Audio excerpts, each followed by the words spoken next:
Hello BookTube, my name is Carrie and welcome back to my channel. Today I am going to be doing my top 10 books of 2021. So these were my absolute favorite books of 2021. So I'm going to talk about the books in the order that I read them. The first of which is So You Want to Talk About Race by Ijeoma Oluo. So this examines the political landscape in the US and specifically how race is really the elephant in the room for a lot of the political issues in the US, but talking about that makes everyone really uncomfortable, so we just kind of avoid it and pretend like it's not really a factor. This has been on a lot of the Black Lives Matter reading lists, and I can certainly understand why. I think the author provides an insightful examination of how key issues are often overly politicized to seem like they're not about race, when the facts really point to the contrary. I think that it was also a perfect example of the author really challenging the reader to really confront why certain things that they might be reading feel uncomfortable or make them feel defensive, because we all have preconceived notions of race, whether we're aware of that or not. They're there because of the society that we live in. And it takes a lot to really confront those and deconstruct why we are feeling uncomfortable or we feel the need to, overly defend ourselves or attack or critique someone on something that, first of all, they might have more experience, lived experience especially, or more knowledge on than us, and instead of really like taking that time to reflect. So I think this was a really good book for confronting some of those things, but also I think it was more impactful that this book was actually written by a Black woman speaking on experiences from her own community, because I know of a couple books that I've seen float around on on Instagram that have been primarily by white authors, and I feel like that just kind of takes away a bit of the authenticity, in a sense of that those specific authors can't relate their specific experience to these stories, and I specifically found that to be one of the most impactful things about this specific work. My second favorite read of 2021 was Aisha at Last by Uzma Jalaluddin, and this was a modern retelling of Pride and Prejudice that takes place within a Muslim community, and it was everything. I loved everything about this book.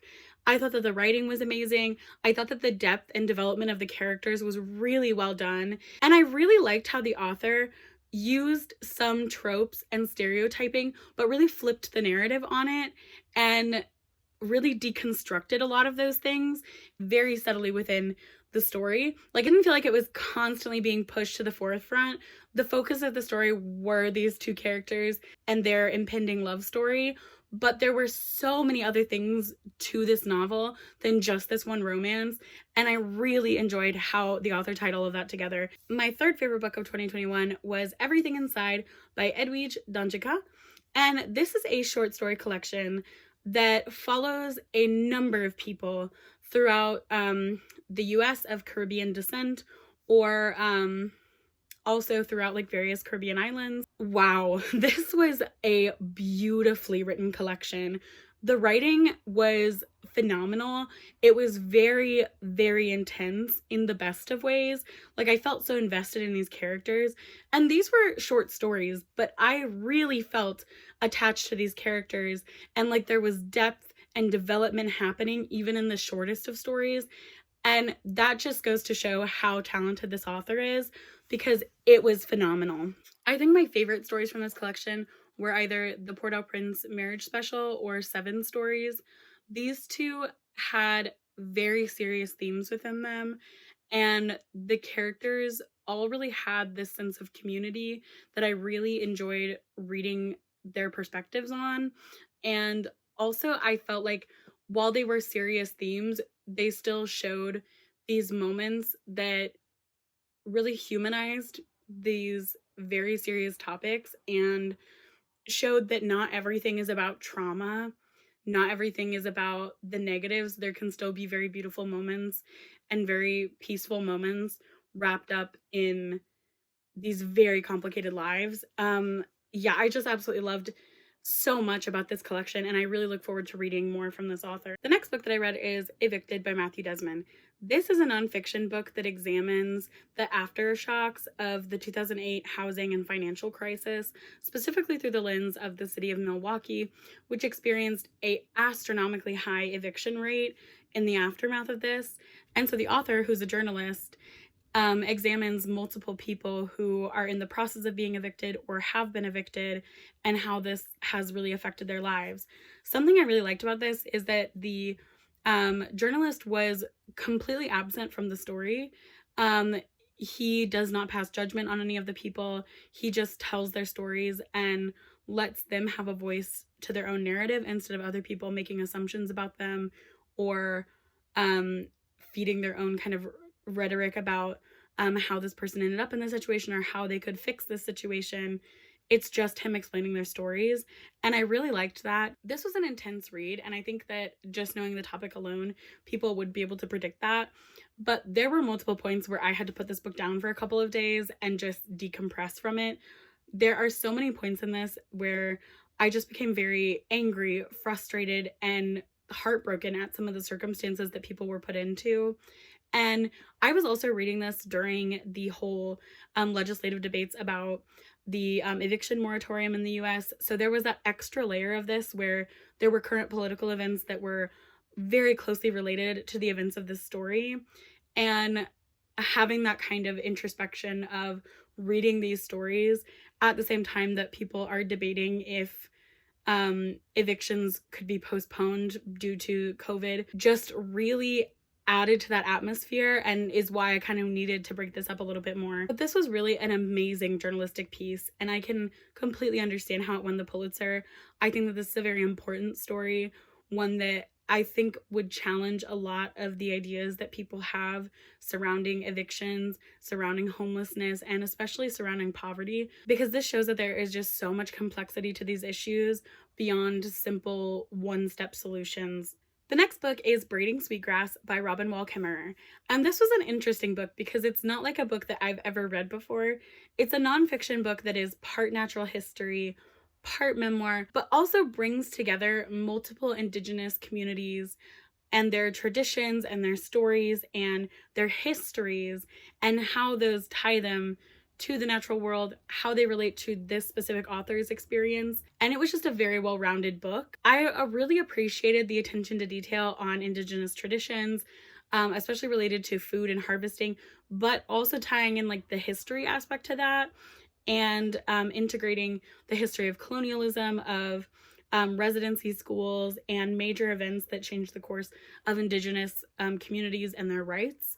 I found it so fascinating. I learned so much from this book, and I listened to the audiobook, which is narrated by the author, which was an amazing experience, and I was completely mesmerized by this author's vivid descriptions of things. I felt like nothing seemed unnecessary, even though she would sometimes go into the most minuscule of details.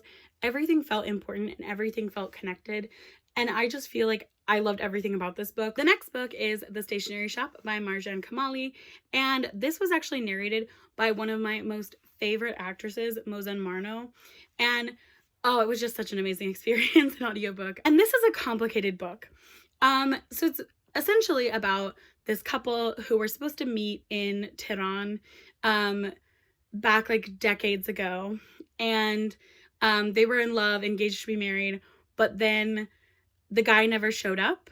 And so from there, they never see each other again until decades later when they're both elderly, and the woman tracks down the man and they agree to meet again. And so through the course of this story, we're learning about their history of how they met, how they became a couple, what happened that led to him not showing up that day, and then also the lives that they lead in the time in between. This story was so emotional. There was so much complexity to these characters, and this was the first book of the year that genuinely made me cry. It was one that I kind of had to like mourn after reading, which sounds so bizarre, but it was that powerful.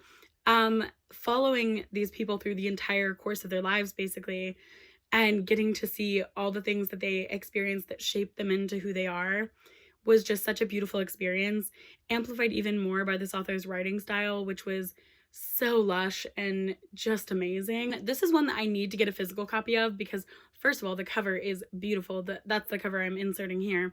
But also I need to read back through it and annotate my favorite sections because there were multiple sections of this book where the writing just blew me away. My 7th favorite book of 2021 was Refugee High by Elly Fishman. And this is a very different book to the others on this list because this has much more of a personal attachment to me. So this is a nonfiction book that follows the staff and students of a high school in Chicago's ESL department. And this specific high school's ESL department is one of the most overwhelmed in the country and continually lacking the funding to really expand. There were so many different parts of this that I really loved. I think that the author, who's a journalist, did so well at showing the very different sides to what it takes to run these kind of departments. First, the administrative side, but also the teachers and the students. It was just a very well-rounded approach to things, and I think that it showed the very complex realities of trying to juggle all of these people and all of their wants and needs with the actual state guidelines and state funding that they're getting. And also in this very different environment, this city of Chicago that has a lot more added complications to these goals that this school has for these students. And this was really personal for me because I'm doing a master's related to ESL education. That's what I eventually want to do for my long-term career. And I have worked in ESL departments before. So some of the experiences in here I have somewhat of an experience with through my own students, and others were just very difficult to read about. And I could imagine some of my own kids going through this, and that was very difficult at times to read. I think that this book doesn't sugarcoat anything. It is very much authentically the experiences of these kids, and that makes it all the harder to read. But it is such an important book, and I'm so glad that I read it. I commend this journalist for taking the time to really examine this, especially in the time frame that she chose, where there was just so much politically that was going on surrounding these kind of departments across the country. It was just absolutely amazing. Next is Don't Call Us Dead by Danez Smith. This is a poetry collection that is a reflection of the author's experiences being a queer, Black, and HIV positive person, and how these have all really shaped their experiences in the world. And I feel like I should stipulate, I am not a poetry reader, at least not before this year, at least not before this collection. I never really felt like I could resonate with poetry, and that was one of my biggest worries going into this collection, is that I knew this was going to be a powerful read, but I really worried because I don't relate to the author's identities, and I don't have the same experiences as this author because of that lack of correlation to their identity. But this collection was one of my most emotional reads of this year. I became very attached to the poems within this collection, and I think that I really didn't expect the amount of vulnerability, honesty, and emotion that this author poured into their work, and I commend this author. They are a absolutely amazing poet.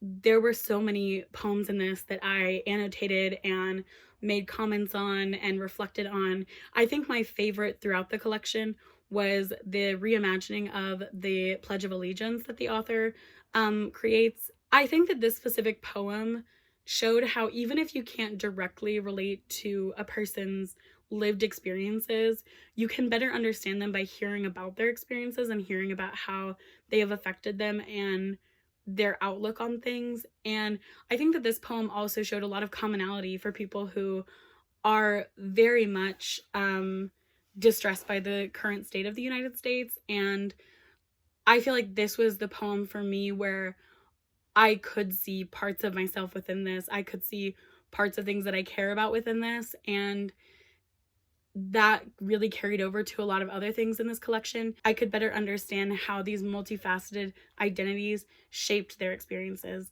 And this was just, I don't really want to say the words beautiful, because I think it was so much more than that. And I really look forward to reading more of this author's works. I've already picked up another one of their poetry collections because I just want to consume everything that this author has put out. Next is The Undocumented Americans by Karla Cornejo Villavicencio. This is another nonfiction read, and it is also part memoir, but it's also part journalistic reporting on experiences of undocumented immigrants. So the author herself is an undocumented immigrant, but she sets out on this road trip across the country to hear about other undocumented immigrants and their stories.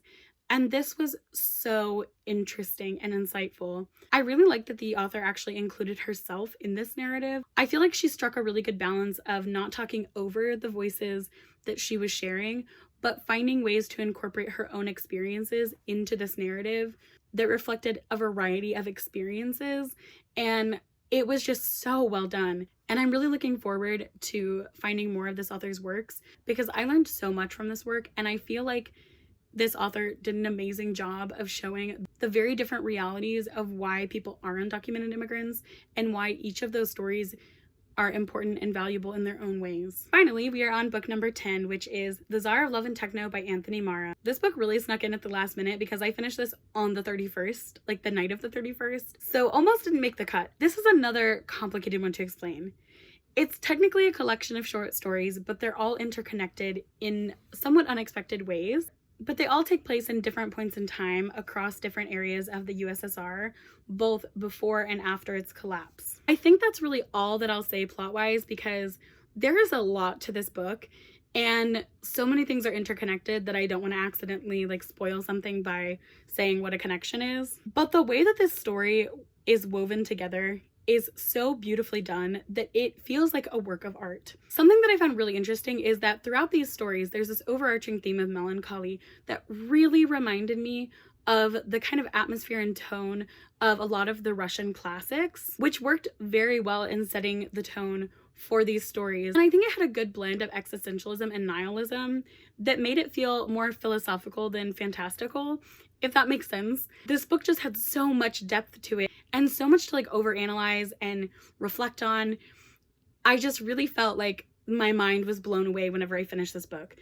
And I feel like this collection felt a lot like an ode to the USSR, not necessarily to the countries involved or the USSR itself, but rather for the people who lived, endured, survived, and died within the USSR. And I think that Anthony Marra did an amazing job of prioritizing individual voices in this grand scheme of collective memory. It was just so well done. And I think that this is going to be an auto buy author for me after this because I just loved everything about this book. And that is the final book of my favorite books of 2021. I hope that you guys enjoyed this video. If you guys have read these books, I would love to hear your opinions in the comments. I hope that you had some great reads in 2021 and have even better reads in 2022. Thank you for watching. Bye!